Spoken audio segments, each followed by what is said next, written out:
Salut à tous, bienvenue sur Univers Célébrité, où on décortique les histoires vraies les plus folles du sport et du showbiz, ses chutes et ses retours qui transforment des légendes en mythes vivants. Imaginez le décor. Mike Tyson, l'homme le plus terrifiant de la planète en 1992, champion poids lourd incontesté, un ouragan de 100 kilos qui assomme des géants en moins de 2 minutes, générant des millions par coup de poing. Puis, d'un claquement de menottes, tout s'effondre. Condamné pour viol, jeté en prison pour 6 ans, il troque les jets privés et les arènes de Las Vegas contre une cellule de 1,8 m sur 2,7, numéro 922 335, dans l'Indiana Youth Center. Là-bas, pas de gants rembourrés, pas d'arbitre pour crier stop, pas de rounds, juste du pouvoir brut, de la psychologie de rue, et une hiérarchie où le respect se gagne à coups de cran ou de calme glacial. Ironie du sort, Iron Mike, habitué à exploser ses rivaux, choisit d'abord la retenue. Il lit Malcolm X, Sun Tzu et Machiavel, médite sur la violence qu'il a construit, et impose le respect par une sérénité calculée plutôt que par des uppercuts. Mais la prison n'est pas un dojo zen. Les tensions montent, les provocations fusent, et quand un détenu pousse trop loin, on moquerie sur sa chute, sur ses muscles qui fondent sans protéines, sur l'affaire qu'il a mis là, Tyson craque. Un knockout légendaire, en 3 secondes chrono, qui laisse l'autre à terre avec des dents en moins et une mâchoire brisée. Pas de foule hurlante, juste un silence de mort dans la cour. Cette vidéo?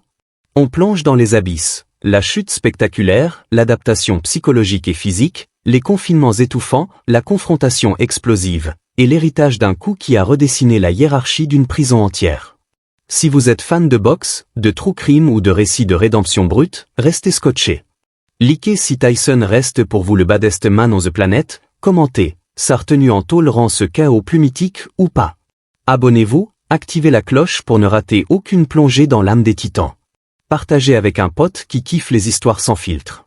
Allons-y, ding ding, rondin. Remontons au sommet, là où Mike Tyson était intouchable, un phénomène qui redéfinissait la boxe lourde. Né en 1966 dans les rues crasseuses de Brooklyn, orphelin de père, élevé par une mère alcoolique et une bande de voyous, Mike grandit dans la violence comme d'autres dans les parcs. À 13 ans, il enchaîne déjà 38 arrestations pour vol et bagarre. Puis Cus D'Amato, légende du coaching, le repêche. À 14 ans, Tyson entre au Tryon School for Boys, un centre pour délinquants juvéniles à Hudson, New York. D'Amato voit en lui un diamant brut, 1,78 m pour 100 kg à 16 ans, une vitesse de cobra, une fureur primale. Mike devient pro en 1985, à 18 ans, et pulvérise les records. Champion WBC en 1986 à 20 ans, le plus jeune de l'histoire. Unification des ceintures en 1987, invaincu en 37 combats, 33 KO. Je suis un convulsion de terreur, lâche-t-il avant d'achever Larry Holmes en 4 rounds. Hollywood l'adore, Don King gère sa carrière, Nestlé signe pour des pubs, et ses purs s'explosent, 30 millions pour un seul combat contre Buster Douglas en 1990, même si la défaite choque le marque au fer. Vie de star, mention à Vegas et là, tigre blanc en paix, oui, il en avait un, qui a failli bouffer un employé, Ferrari et épouse troquée comme des gants usés. Mais les fissures apparaissent, divorce violent de Robin Givens en 1989, allégation d'abus, Don King accusé d'escroquerie. Puis, le 18 janvier 1991, l'affaire qui bascule tout, Mike est accusé de viol sur Desiree Washington, 18 ans, Miss Black America, dans une chambre d'hôtel à Indianapolis après une soirée. Tyson s'était consenti.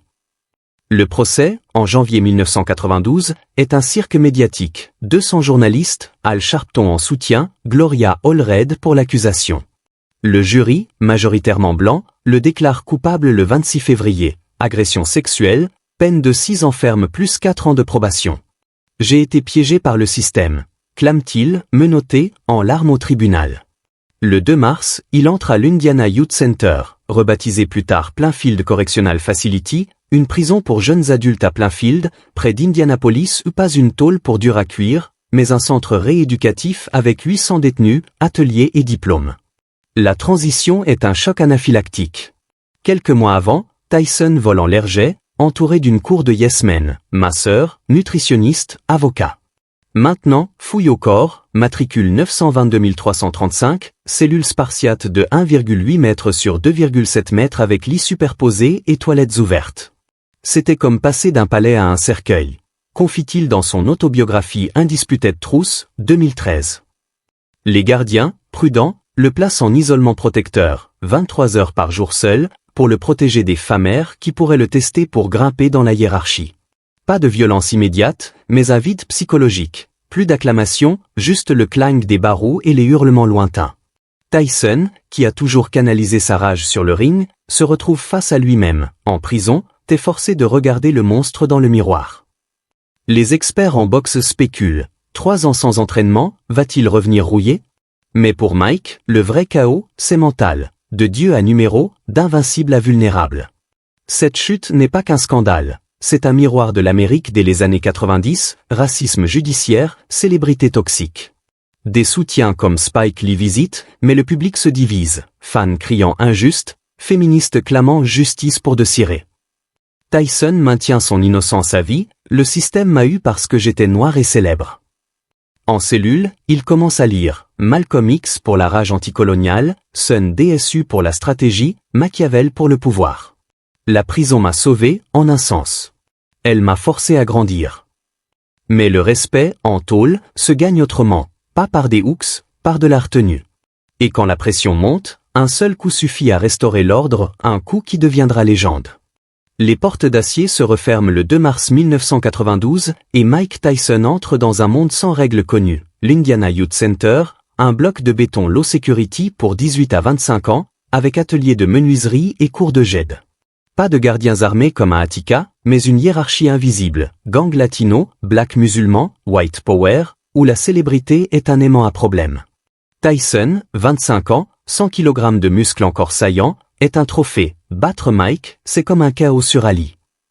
Les gardiens, briefés par le warden, l'isolent d'abord, protective custodie, une bulle de solitude pour éviter les embuscades. J'étais comme un animal en zoo, tout le monde regarde, personne n'approche. Raconte-t-il à Oprah en 2009. 23 heures seul, mur beige, lumière fluorescente qui bourdonne, lit en acier froid. Le bruit, claquant des portes à 6 heures pour le réveil, cris de rage à minuit, pleurs étouffés. Remplaçant les hurlements de 50 000 fans à Tokyo. Mais Tyson s'adapte, contre ses instincts. Dehors, il était une bombe, fermeté explosive, 800 livres de force par point, timer de 91 jours pour un combat. En tôle, exploser égale extension de peine. Il apprend la prison politique, écoute plus que parle, regard fixe sans agressivité, hochement de tête pour désamorcer. J'ai dû enterrer ma colère, la transformer en sagesse, dit-il dans Undisputed Truth. Routine monastique, lever à 5h30, 200 pompes en cellule, abdos sur le sol crasseux, shadow boxing mental, pas de sac, juste l'ombre. Petit-déj, gruau fade, œufs en poudre, loin des steaks de 500 grammes et chaque protéiné. Travail assigné, buanderie ou cuisine, $1,25 par jour pour des lessives interminables. Ça m'a appris l'humilité, laver les boxeurs des autres quand t'es le roi du monde. Physiquement, le déclin frappe vite. Sans gym high-tech, ses pecs fondent. De 100 à 92 kg en 6 mois, vitesse des mains ralentie sans sparring. Mes poings pesaient comme du plomb, avoue-t-il à ESPN en 1996. Experts comme Teddy Atlas, son ex-coach, prédisent 3 ans sans ring. Il reviendra, mais pas le même Mike. Mais le vrai combat est intérieur. Dépression post-chute, cauchemar de Douglas le terrassant, culpabilité pour sa mère décédée en 1982. J'étais un gosse perdu dans un corps de monstre. Sauvegarde? Les livres, Malcolm X's autobiographie pour l'empowerment noir, L'art de la guerre de Sun Tzu pour la stratégie, Victoire sans combattre, Le prince de Machiavel pour le pouvoir, Mieux vaut être craint qu'aimé. Il dévore 50 tomes par an, discute avec un imam pour l'islam, médite bouddhiste. La prison m'a donné du temps, dehors, j'étais un clown avec des poings. Socialement, il navigue en funambule. Sorti d'isolement après 2 mois, il entre dans le bloc général, 60 cellules, air vicié de sueur et tabac. Détenu le sonde, un yo, Mike, un high kick, pour tester. Il répond calme, respecte-toi, je te respecte. Gagne des alliés via le basket ou les échecs, il adore, stratégie comme la boxe. Gardien mixte, certains le surnomment Champ, d'autres le surveillent comme une grenade. Il était poli, mais tu sentais la bête en cage. Témoigne un ex-gardien à Indianapolis Star en 2017.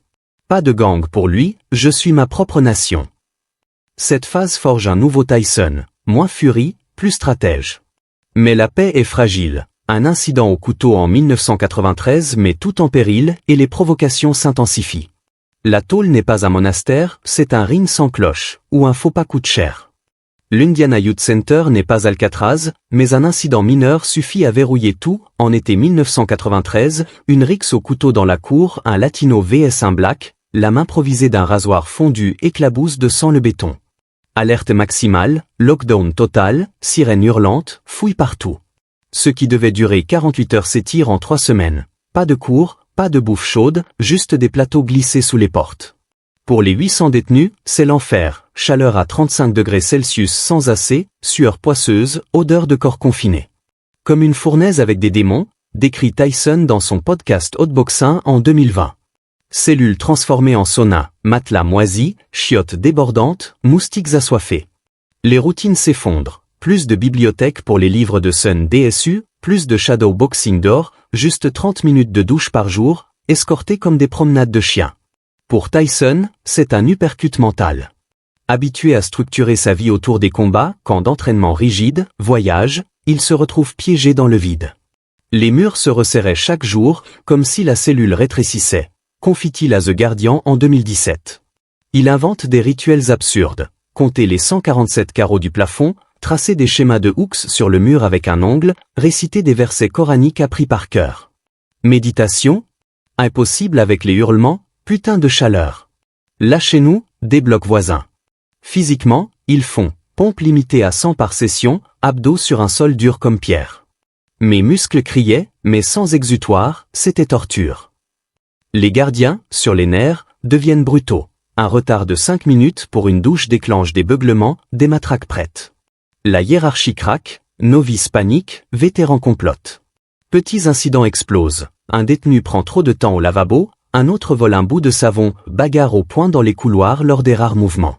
Tyson sent la pression, épaules nouées, mâchoire serrée, nuit hantée par des rêves de ring où il rate tous ses coups. J'étais une bombe à retardement, et il le savait. Les provocations s'affinent, un voisin de cellule glisse sous la porte. Mike, tes tigres te mangent pas en ce moment. Rires étouffés. Lors d'une douche rare, un grand gaillard tatouage M13, cicatrice de bagarre lâche, Iron Mike. Plus rouillé qu'un vieux gant. Parie que ta pantoufle te manque, hein? Ambiance figée, détenu en cercle, gardien à 10 mètres, matraque en main. Tyson, sous le jet tiède, fixe le sol, expression neutre, poing serré mais immobile. J'ai appris que répondre, c'est perdre. Mais putain, ça bouillonnait. Ce lockdown de 1993, suite à une émeute mineure, un couteau improvisé causant une entaille au bras, teste les limites. Psychiatre de la prison note dans des rapports, déclassifiés en 2017, détenus high profile comme Tyson subissent un stress amplifié, défi constant à leur ego. Tyson craque presque. Une nuit, il cogne le mur jusqu'au sang, hurle des vers de Malcolm X. La prison t'apprend la patience, ou elle te brise. Quand le lockdown lève, la bête est plus affamée. Provocation redouble, et un détenu anonyme dans les dossiers, mais décrit comme un bully de 110 kg pousse trop loin. La cour, ce ring improvisé, attend son heure.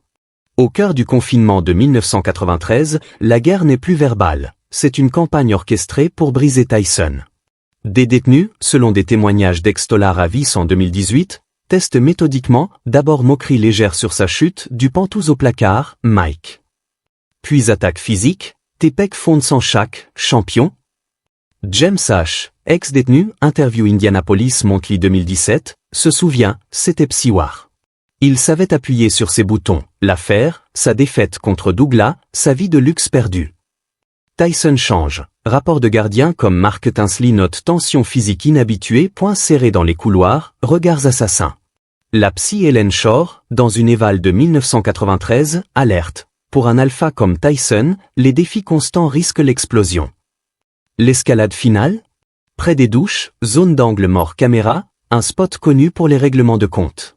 3 témoins, rapport disciplinaire FOIA 2015, rapportent, un détenu, taillé comme un linebacker, 1,90 m, 110 kg, condamné pour agression, lâche la bombe, t'attaque des gamines faibles, Mike.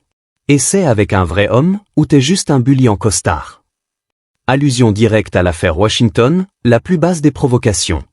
Ambiance électrique, détenu en demi-cercle, gardien à distance, décalage de 10 minutes dans les logs, suspect. Tyson, torse nu, au goûtant, se fige.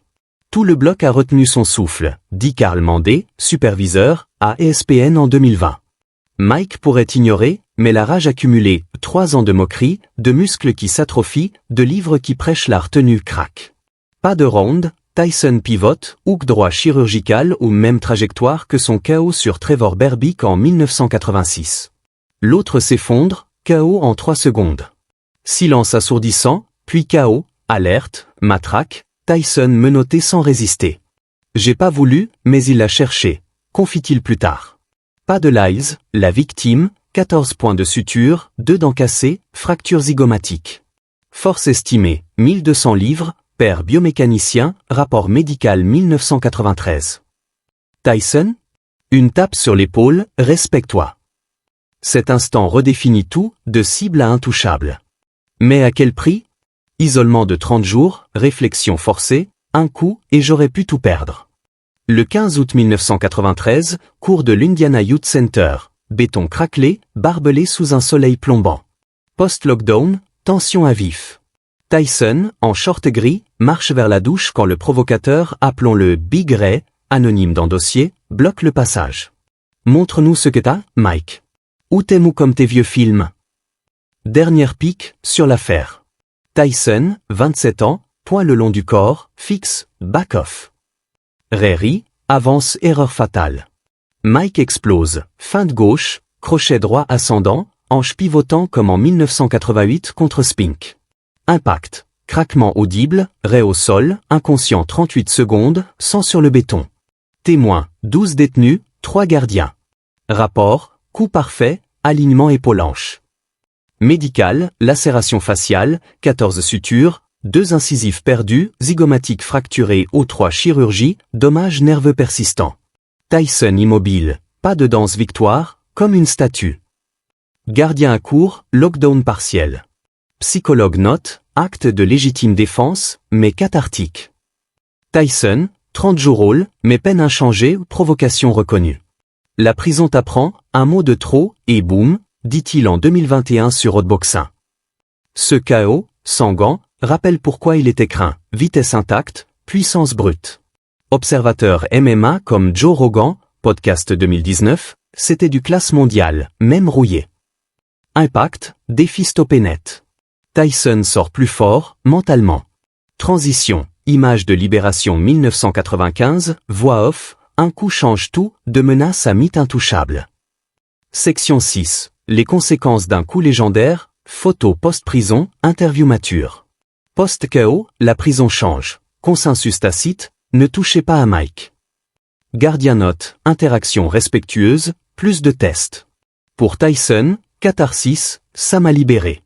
Plus besoin de prouver. Il double sur les livres, gagne un GED, prépare sa sortie.